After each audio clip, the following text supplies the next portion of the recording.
You're listening to The Stephen Tauriello Show, building a platform of liberty for people in search of truth with a dash of hope and a life worth living. The Stephen Tauriello Show. And now, here's Stephen.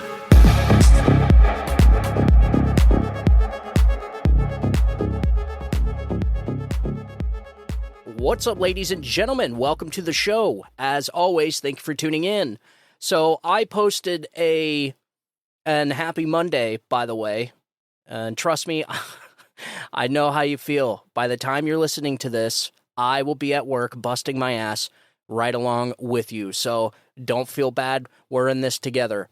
So the other day, I posted a TikTok clip of my show where I cited a poll where 70% of Democrats support government censorship. And believe it or not, I got a lot of feedback on that with people just in disbelief. A lot of messages were, yeah, right, show me the poll, whatever, you're lying, and so on and so forth. Complete denial, as if these people don't actually support government censorship. You know they do. They know they do. I guess they just don't want to admit. Again, this is this phenomenon we're witnessing right now in the psyche of Democrats and people on the left, where they just don't want to admit that their party is the most destructive political force this nation has ever seen. And so I thought it was only fitting for me to go ahead and just read the article right here on the show. Since I didn't read it, I was just citing the poll because I had read it that day. I figured I would go ahead and dive into the article on today's show so that any Democrat that may be listening to this and don't like censorship and don't like the government being the arbiters of truth, I think maybe it's time for them to maybe rethink the party that they support. I don't know. Maybe not. But either way, we're going to go ahead and we're going to go through this article.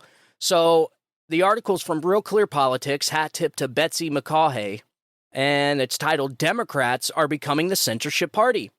A Pew Research poll released July 20th found that 70% of Democrats think the government should restrict what appears on social media, a dramatic change from 5 years ago when a majority of Democrats supported a free marketplace of ideas. It's no wonder, considering the drumbeat of warnings from leftist politicians and their liberal media allies about disinformation and misinformation, but be warned. Democracy cannot survive for long if one of the nation's two major political parties wants to put blinders on the public. Limiting their access to information and canceling political opponents, that's a rigged system. Ask the Iranians, the Russians, or the Chinese. A House hearing on July 20th, held by the Select Subcommittee on the Weaponization of the Federal Government, showed that the Biden administration is already censoring social media on a massive scale, putting blinders on all of us. I actually been warning my listeners about this. I've been warning on this show that you are going to see the biggest propaganda campaign in history in the run-up to the 2024 election. These people are in full-blown Pravda propaganda mode. DEFCON 1 information warfare. That is what we're getting ready to go into. And because these people have learned, the federal government, the uniparty establishment has learned that majority of people get their news from social media. So this is why you had Twitter colluding with the federal government in censoring the laptop story the week before the election.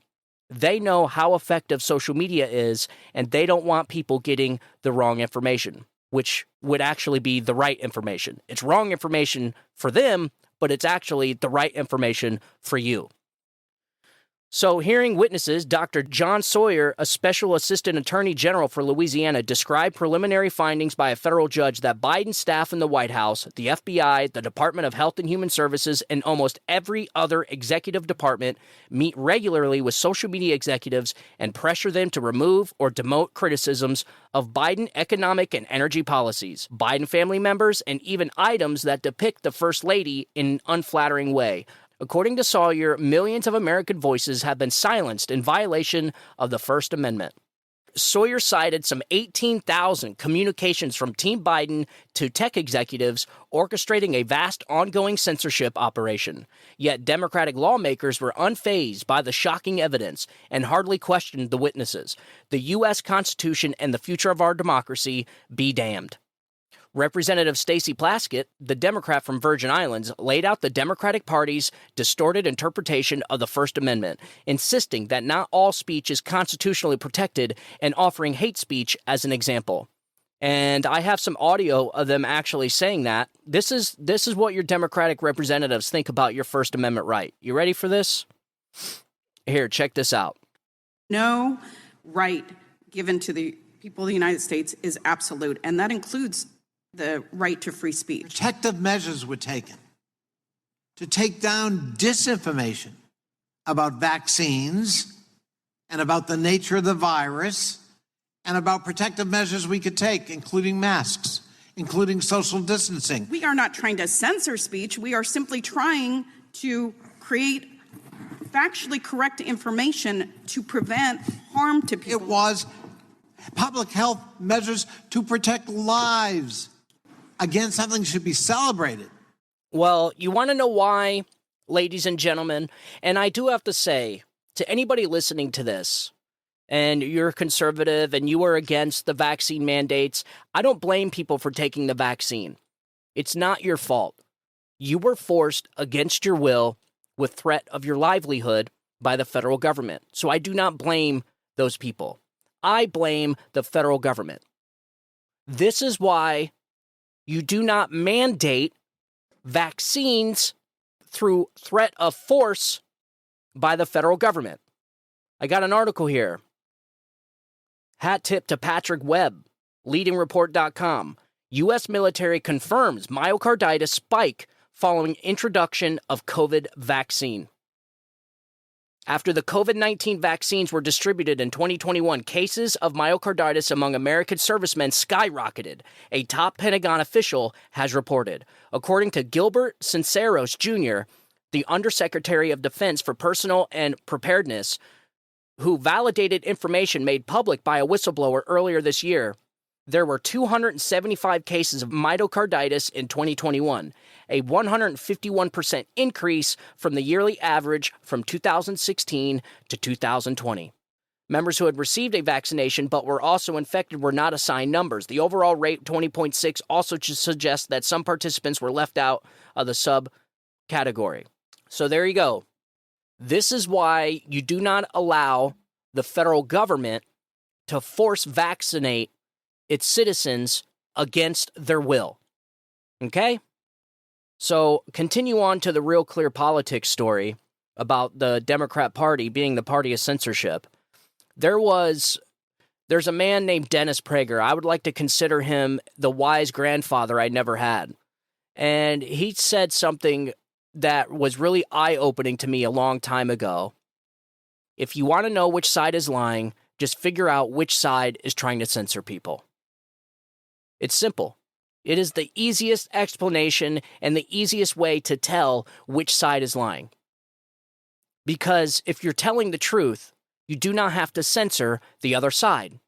And ladies and gentlemen, there's only one side that's trying to censor people here. The Democrat Party. Why do you think that is? And not only that, it's not that their efforts to censorship and shadow ban people on social media, like we know they've been doing for, 5 years. I mean, at least since the beginning of the pandemic. I want to say probably before that. But when the pandemic hit, that was the pinch point when the government overstepped its boundaries and took a more tyrannical form towards our nation. I mean, they had blanket control over everything because they instilled fear into the American citizens. And unfortunately, we had a lot of people that kind of just bent the knee out of fear. And I don't blame those people. I don't. People do things when they're scared. I blame the media. All this is the media's fault. And I've been saying this for years.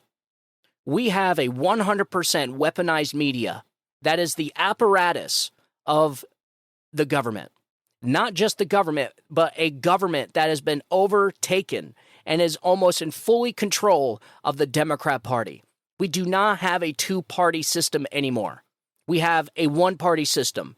I would like to call it the uniparty. This is when you see Republicans and Democrats fist bumping, and then when they're on the news, whether it's Fox or CNN, they hate each other. But behind the scenes, they're shaking hands and giving each other fist bumps and talking about what kind of subsidies they can cram into the next bill that the taxpayers are going to have to flip. So the Uniparty has officially taken over every single government institution that we have in this country. And together, I would probably say it represents more the Democrat Party. The Democrat Party, like I said, is the most dangerous political force this country has ever seen. And we're watching the wake of destruction right now. The level of destruction that this party has caused in just the last 2.5 years is astronomical. We have never seen this country this close to tyranny before, ever. And like I said, it all started during COVID. I would say probably a lot more than that, but we had never heard this type of rhetoric, like mass government censorship and the disinformation and misinformation board, the government program that they were trying to start to monitor disinformation and misinformation, until I guess that was too much. And so they backed off. Because they were referring it to George Orwell's 1984, the Ministry of Truth. And so nobody thinks that the government should be the arbiters of truth. And anybody that does needs to wake up or just step out of the way and let us people that actually see what's going on here take control of this situation. So if you're not going to help get this country back from a rogue government and a rogue uniparty, then just step aside and let us do it. But these Republicans like Chris Christie and now Mike Pence and Mitch McConnell, Sununu, all these guys are nothing but uniparty members that want their club back. Okay? They want their club that we're not invited to, and they don't want to lose it. There is no way any of these guys think they're going to be president. They are running for one reason and one reason only, and that is to kneecap Donald Trump. They go out on the stump and they sit there and just talk shit about Donald Trump every single chance they can get, knowing that they are not going to be president. They're not even going to make the debates. These are the Liz Cheneys of the Republican Party, the Mitt Romneys, the Mitch McConnells, the Sununus, the Chris Christies, and now the Mike Pences. Very disappointing. Very disappointing. And Bill Barr, very disappointing. All these people, why would the American people, the average working class, the people, the blue-collar workers that wake up and go to work every day, bust their ass so that they can put food on the table, you know, the people that are struggling, having to pay $4 a gallon for gas to get to work just so that the government can take 30% of their paycheck to spend on the Green New Deal, to spend on windmills and solar panels and lithium and cobalt from China. How do these people have anything in common with the elite ruling class, like the Chris Christies and the Bill Barrs and the Mike Pence? They don't. And so why would people actually listen to anything these people are saying?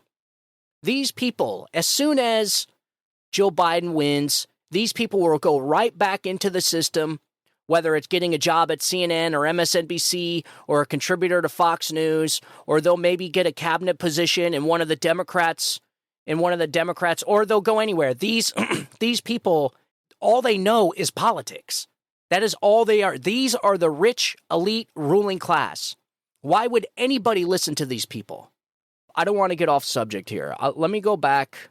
I want to go back and finish this. I want to go ahead and finish this article.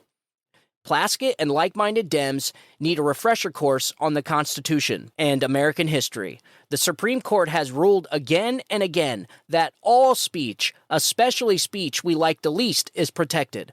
That includes Nazi marches and cross burnings.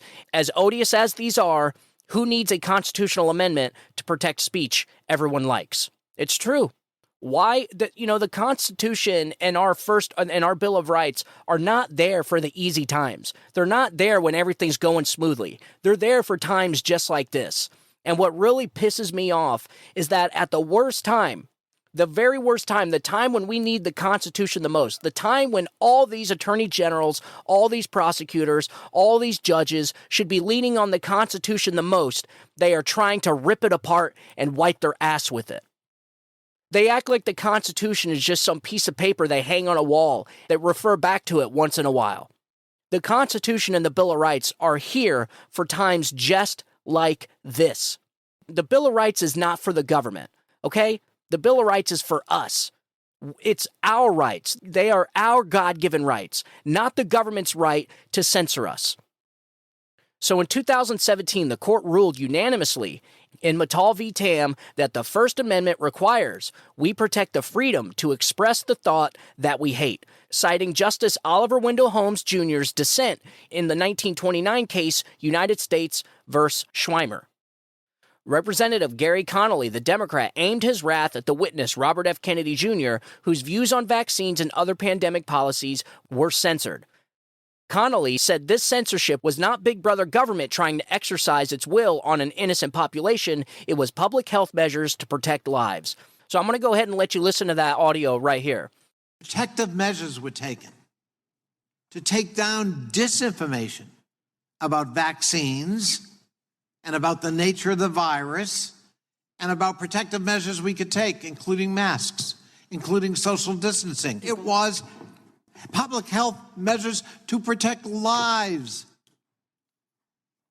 Again, something should be celebrated. Connolly's wrong. Censoring scientific debate was a lethal mistake. If competing scientific viewpoints, especially about masking and lockdowns, had been considered, harm to school children, business owners, and many others might have been prevented. It turns out official government policy was based on misinformation and disinformation. During the hearing, Representative Desi Wasserman Schultz battered Kennedy with accusations of anti-Semitism and racism for his outrageous comments about the disparate impact of COVID on different ethnic groups. But when he tried to respond, she barked, reclaiming my time, and asked the witness to stop talking. She essentially tried censoring him at a House Oversight Committee hearing about censorship. Go figure. So whether you think RFK Jr. is loony or a viable presidential contender, as a witness, he should have been treated with civility.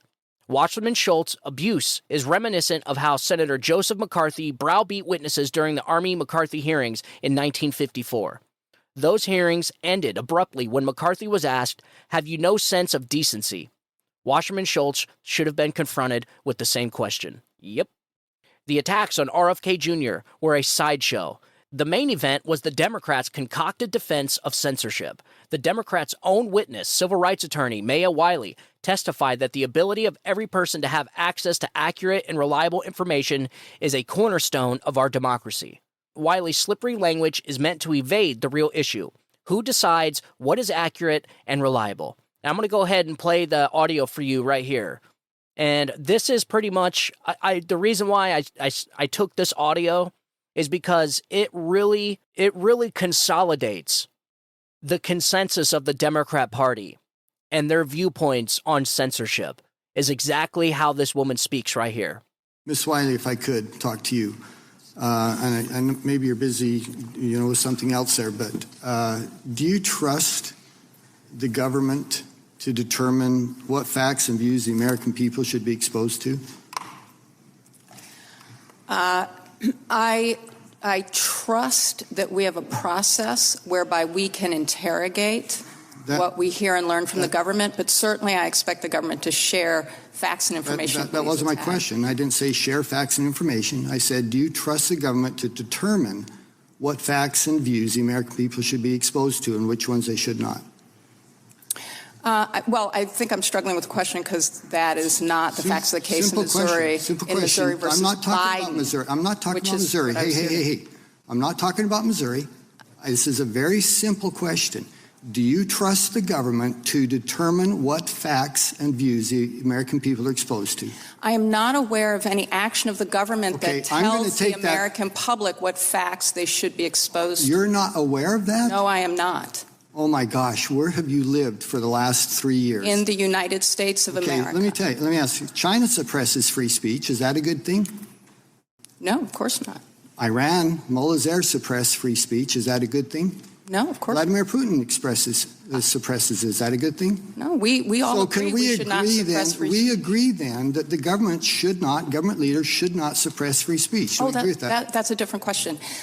Yes, it is unconstitutional for the government to pass laws that would abridge free speech. That's the First Amendment. Or not pass laws, but to create pressure that would suppress free speech. They don't. Vladimir Putin doesn't pass a law. Yes. He exerts his force and influence to suppress free speech. Yes, the case law says that the government cannot coerce private entities. And we agree that's a bad idea, don't we? Yes, and I would absolutely agree when Donald Trump threatened social media companies with federal regulation shutdown, that was coercion. That's not my question. Oh, I know, but I think it was consistent to show that we agree. Here's my question for you. We agree the government shouldn't be responsible for restricting views that the American people are exposed to. We agree on that, right? You wouldn't answer it at first, but it's clear that you do agree with that. That's a different question. Okay, so to my question, do you agree with it or not?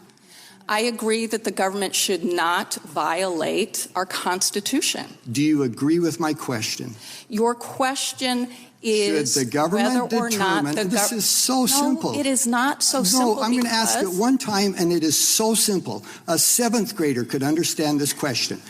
Should the government be responsible for the views and the facts that the American people are exposed to? The problem I have is that I don't know of any facts in which the government tells us I'm going to say that you're unable to answer a question, which for me is fairly shocking as an American citizen. Let me ask you now then, do you think it was appropriate for the FBI to pressure private companies to censor and take down posts that the government disagreed with? Was that appropriate? Sir, the only thing that is appropriate for the government to do is what it is lawfully allowed to do both under the Constitution and the laws of this country. Which is?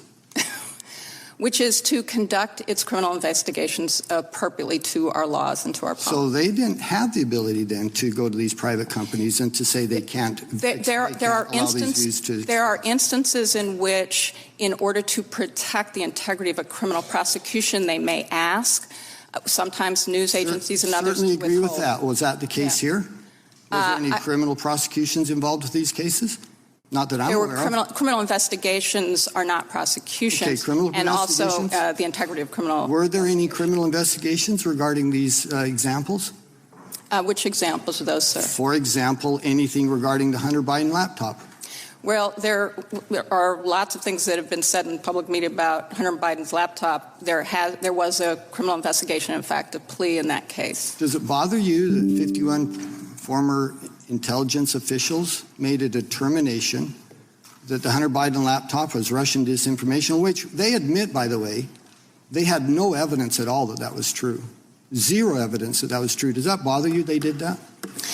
What bothers me tremendously is that while there are a lot of things we should be talking about with regard to whether or not the government at times exceeds its authority, that includes whether or not government exceeds its authority when it tries to censor or interfere with research or research institutions, where any White House official such as Donald Trump actually threatens the full power of the federal government, including the threat to shut down social media.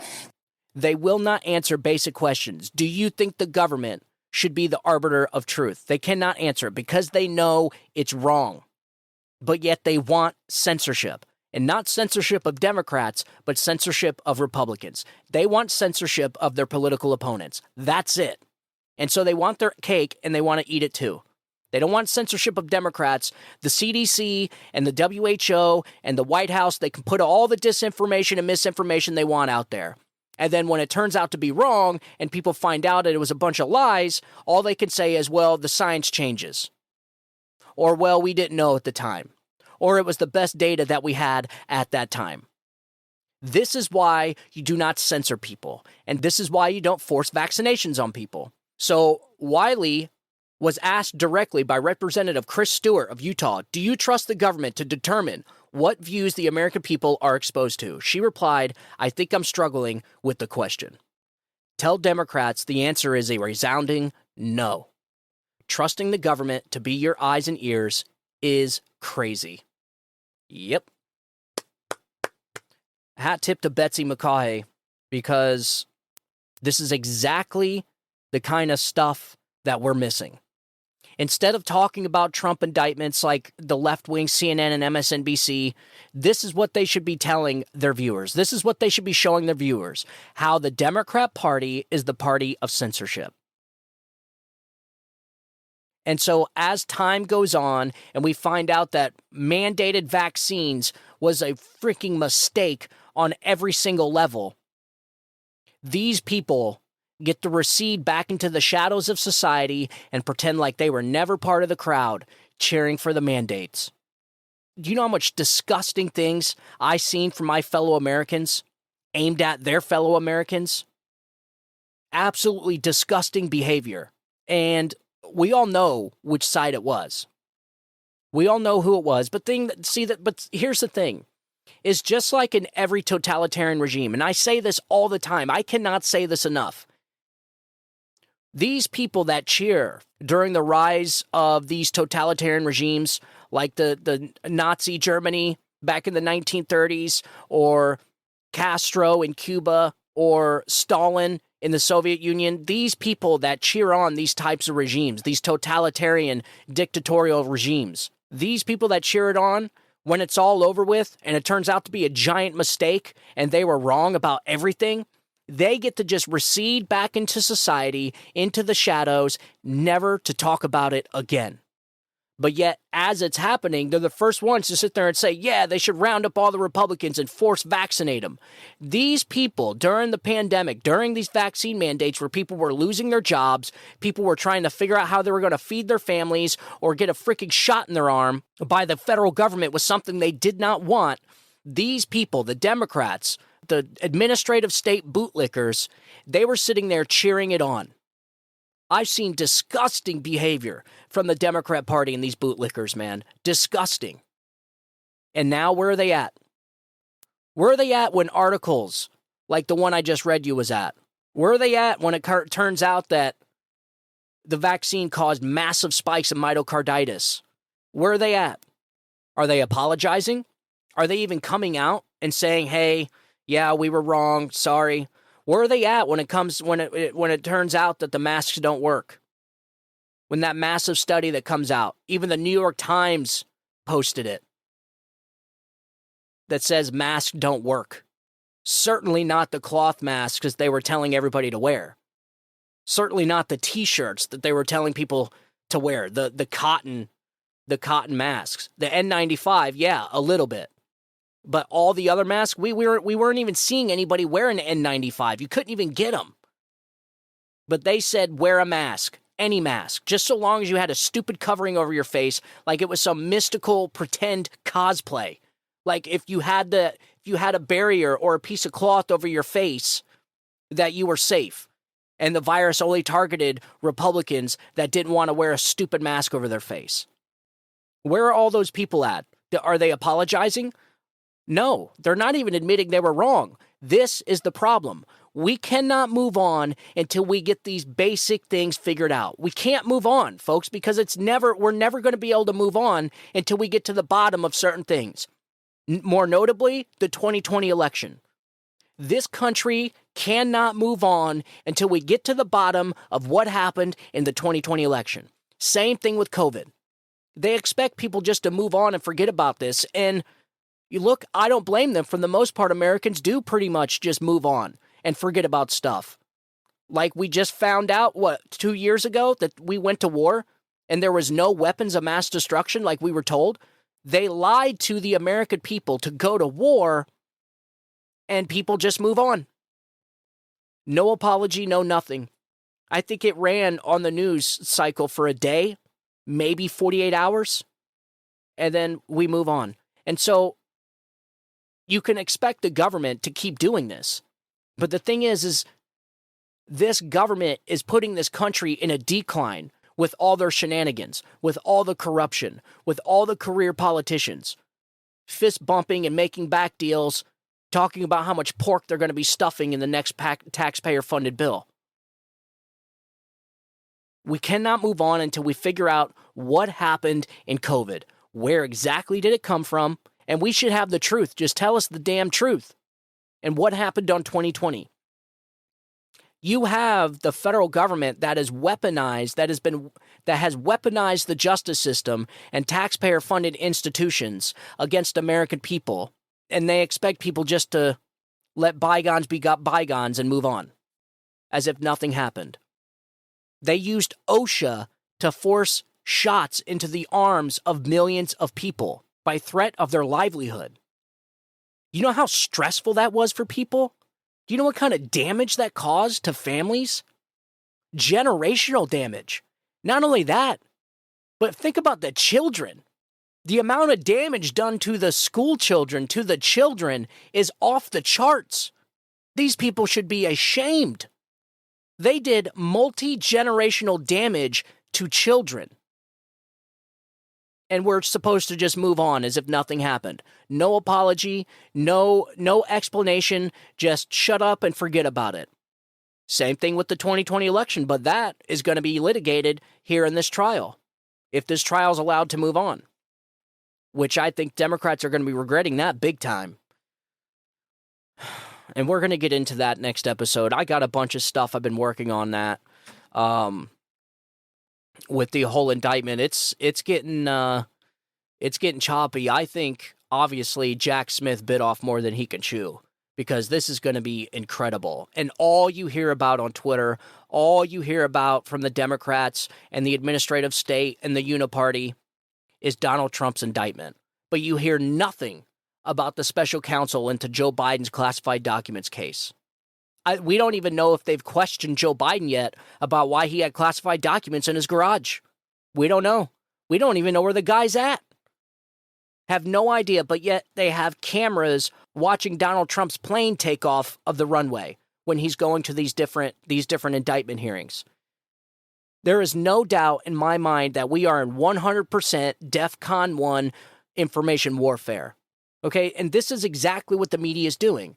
They're lying to the American people, and they're using propaganda to manipulate the public behavior, to manipulate the behaviors of American people. That is what they're doing. This is why people think Donald Trump is worse than Hitler, because the media has hammered it and hammered it and hammered it into their head that Donald Trump was this big, bad boogeyman. When we had him for 4 years, I didn't see any fascism. I didn't see any totalitarianism. But I'll tell you one thing, we're closer to totalitarianism now than we ever have been. And Donald Trump ain't in power. And so one thing is that I can tell you, Donald Trump's going to have a hard time with these vaccines, because we all know that Donald Trump was the one pushing this, talking about how great of an accomplishment Operation Warp Speed was.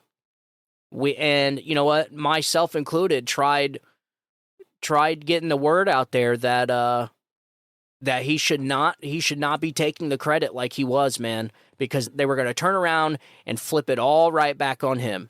And that's exactly what they're doing right now. The Washington Post, the New York Times, all the leftist media, all the Pravda media are all starting to turn their scopes on Donald Trump, turn the target on Donald Trump, saying that I even hear him call it Trump's vaccine now. Can you believe it? The freaking kahunas on these people calling it Trump's vaccine. But the thing is, though, they have low expectations from the American people. The Pravda media, the uniparty media, thinks the American people are dumb. The American people are not dumb. They are not. I mean, maybe the people plugged up to the uniparty matrix, these people, the bootlickers, they may be dumb. But the rest of us, patriot, America-loving, God-fearing people that just want to be left alone, that just want to live our lives without intrusion from a federal government, they're not dumb. No. So they see exactly what's going on here. This was Dr. Fauci's vaccine, and it was Joe Biden's mandate. And the only lesson that they need to learn is this is why you do not force vaccinations on the American people through threat of their job. Or just this is why you do not force vaccine mandates on the American people, period. So But I am starting to see a pattern here. I'm starting to see the pendulum swing the other way. And based off just of the Democrats I talk to a lot of Democrats. I know a lot of Democrat Biden voters, believe it or not. And I'm starting to see a pattern with all of them. Is a lot of them. So when you ask them about how the economy is, or just in conversation, you know how politics gets brought up in everything now.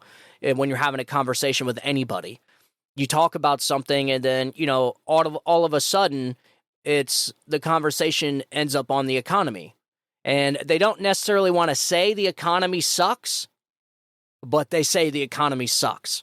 And the reason why they don't want to say the economy sucks is because they would then have to admit that it sucks because of Joe Biden. And then they would have to admit that they voted for Joe Biden. So therefore, they voted for a shitty economy.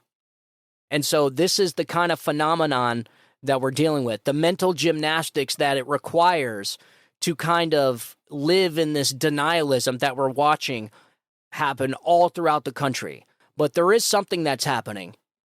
And I'm not saying that these people are going to vote for I'm not saying these people are going to vote for Donald Trump, but I guarantee you 95% of the Democrats I talk to are definitely not voting for Joe Biden. And so I found this article. I thought it would be kind of funny to kind of leave the show on a good foot since it's a Monday. Don't want to start the week off too harsh. Trust me, the news cycle this week is going to be insane. It's just been it's been getting crazier and crazier every week, and I have so many stories. But I wanted to read this. I got an article here. Hat tip to C. Douglas Golden. The New York Times asked voters what kind of animal best describes Joe Biden. Their responses were brutal. So it sounds like something out of an online personality test. What kind of animal best describes the president? Given that was the question asked by the New York Times, the paper in one of the most liberal corners of the country, one might think the opinions of President Joe Biden were particularly complimentary. In fact, you could easily imagine a number of people saying a cheetah, a super intelligent cheetah. And anyone who says he isn't is a bloody ageist. Oh yeah, I could totally see people at the New York Times saying that. But no, even those interviewed can't ignore the obvious. And the results weren't pretty. You had responses like dinosaur, hippopotamus, and a sloth. A sloth, folks. And this is from a panel of 5 Democrats, 6 self-described independents, and 0 Republicans back in May. This might indeed make up a good cross-section of the Times readership, but it is not exactly a cross-section of America. Yeah. I'm telling you, America is seeing the cognitive decline in Joe Biden.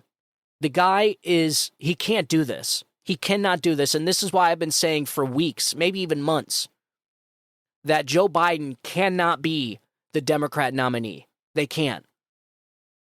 And because there's nobody that thinks nobody honest anyways, that thinks Joe Biden can run this country for another 6 years. You go back and you look at his 2020 debates, even when he was talking in 2020, he is drastically worse. Whatever disability he's got, whatever ailment, whether it's a cognitive or Alzheimer's or dementia, whatever it is, has gotten drastically worse, way worse. You could see it. The guy has aged, it looks like 20 years just from 2019, 2018. I mean, it is that bad. And here it is. The guy's on vacation 40% of his time in office, 365 days out of the 2.5 years he's been in office. And something else I just read is they're running the Biden campaign headquarters is going to be in Rehoboth Beach in Delaware. So he's essentially running his campaign from his home again. This man cannot do this. This situation that the Democrat Party has put this country in is unsustainable. Unsustainable. And not just because of who they picked to be their president, Joe Biden, but because of their reactions to Donald Trump as well. All these indictments, they're indicting the First Amendment, they're indicting the Fourth and Fifth Amendment, they are destroying the Constitution and the Bill of Rights. all to get Joe Biden across the finish line, all to kneecap Donald Trump to prevent him from being president. These people have no idea the hell they're putting this country through. They are destroying this place. The United States of America is on her knees, and the Democrat Party keeps kicking her in the ribs. I mean, it is hanging on by a thread, and these Democrats just will not stop beating this place down, down, and down. I mean, it's awful what they're doing. The party of censorship, the party of vaccine mandates, the party of authoritarian control, totalitarianism.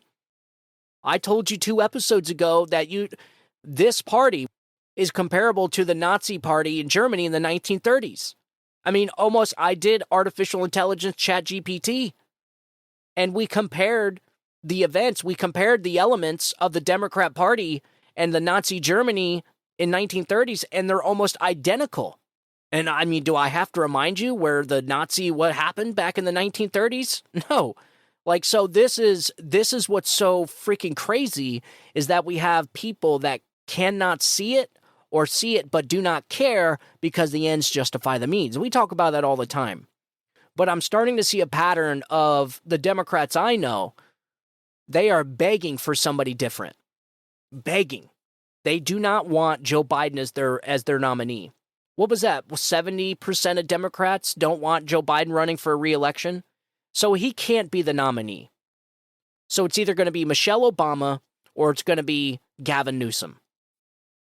And that's it. And honestly, I don't think people are willing to put up with the Obama shit anymore either. Because if Michelle Obama runs for president, all this stuff that happened, all this targeting and persecution of Donald Trump, all happened on Barack Obama's watch. I'm wondering when the House Oversight Committees are going to start bringing Barack Obama in for questioning. When is Barack Obama going to be subpoenaed? All this stuff, all this corruption, this Ukrainian corruption, this bribe that happened with the taxpayer $1 billion to get a prosecutor fired, all this stuff happened under Barack Obama's watch. Why is he not being brought in for questioning? Why? And just like my man Dan Bongino said, all this is about Barack Obama. All of it. And he's right. All of this leads to Barack Obama. Joe Biden, they are more than willing to throw under a bus, if that means protecting Barack Obama, their golden calf. Barack Obama, I voted for him in 2008. Not in 2012, I didn't vote at all. Most of my listeners, you guys know that. I voted 2008. I didn't vote for anybody in 2012, and I voted for Donald Trump in 2016. Barack Obama was not a good president. He wasn't.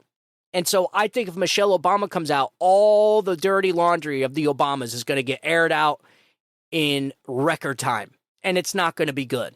When it comes to airstriking American citizens, airstrike killing children with predator drones, all the war, all that stuff, all the corruption with the scandals, multiple scandals in the Obama administration.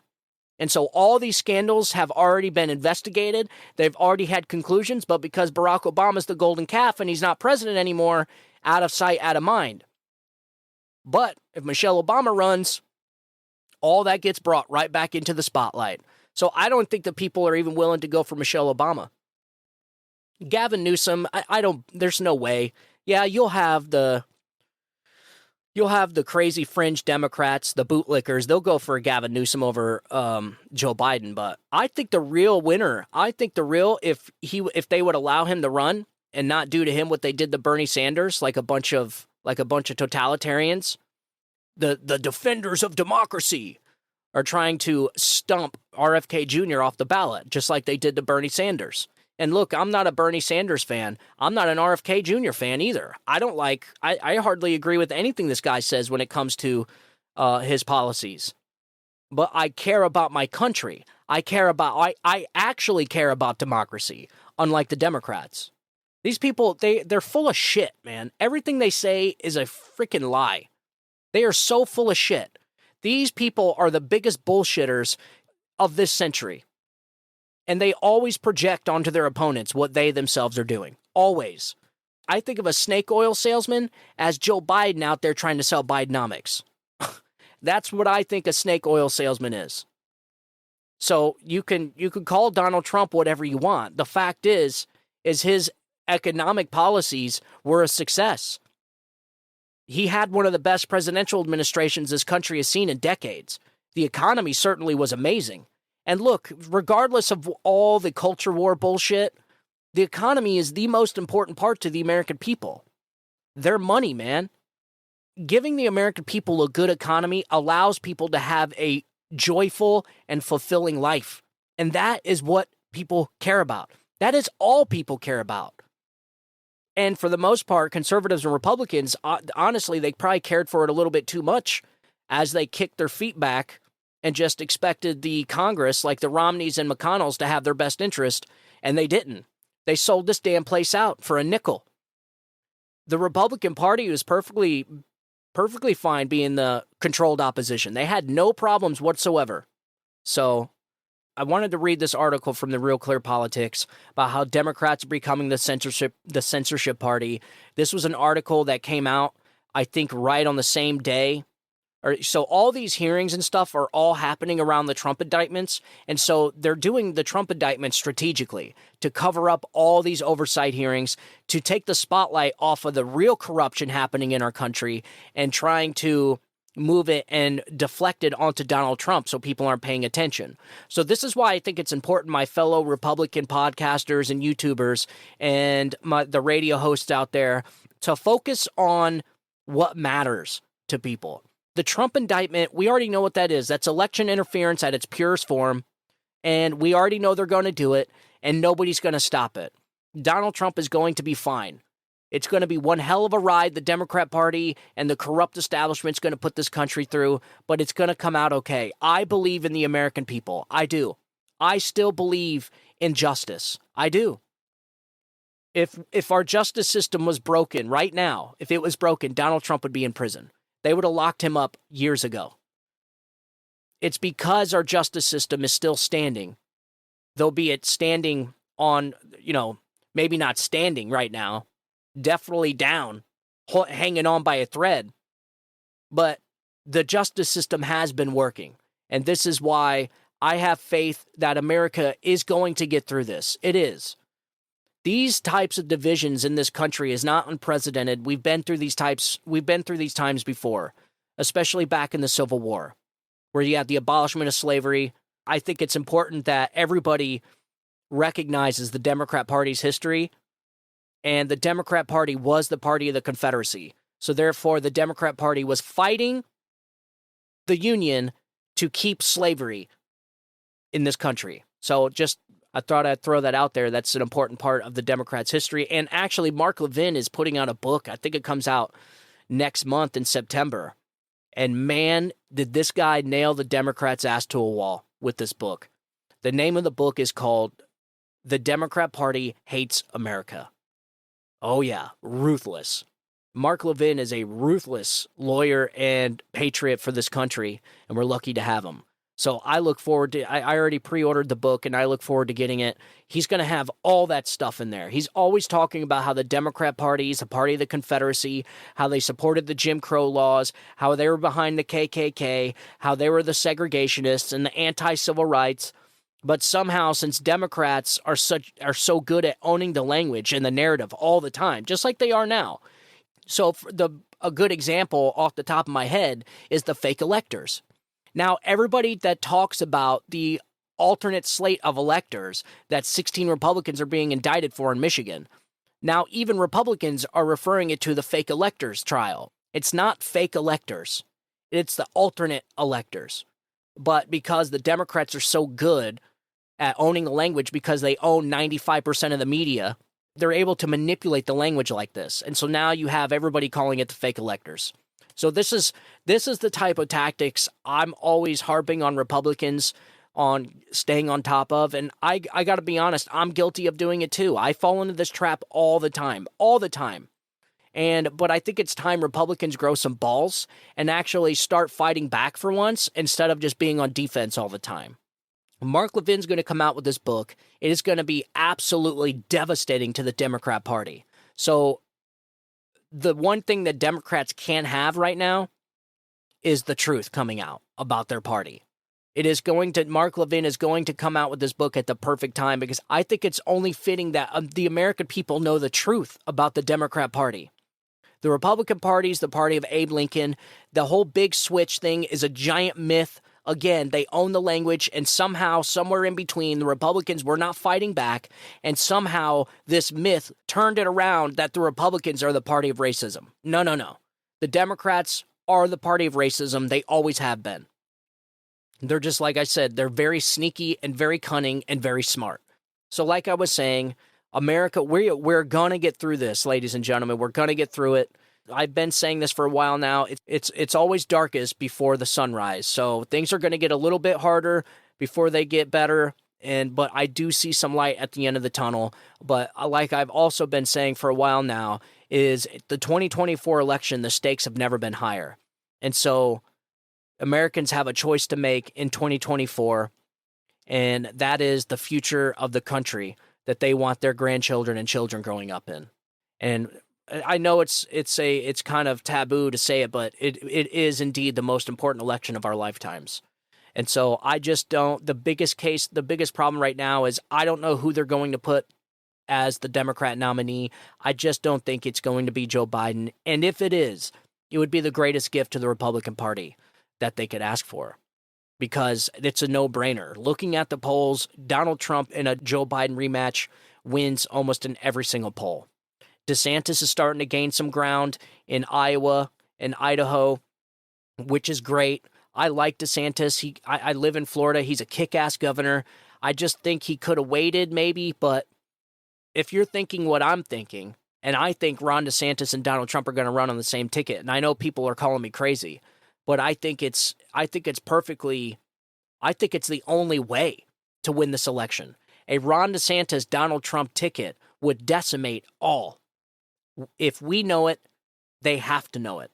And so I'm making the prediction that they're going to run on the same ticket, and we'll see. I may be regretting that prediction soon, but I just don't see any other. I don't see a combination that's better. Ron DeSantis, Donald Trump, man, that would be a fierce, fierce team. And they could split the country up and just tackle it and have two wars, have two fronts in this war that we got going on here. So, all right, ladies and gentlemen, that is all I have for tonight. I'm going to go ahead and jump on to another episode right after this and get that laid out. I got a lot of stuff we're going to be talking about. I actually have some climate change hysteria stuff we're going to be talking about, and how Democrats are absolutely hypocritical when it comes to climate change and solar panels and windmills and all the destruction the climate change hysteria is causing this country and the economy. So, all right, ladies and gentlemen, as always, thank you for tuning in. I want you guys to have a good Monday. Have a great week. God bless you, and God bless America. You guys have a good day. Bye-bye.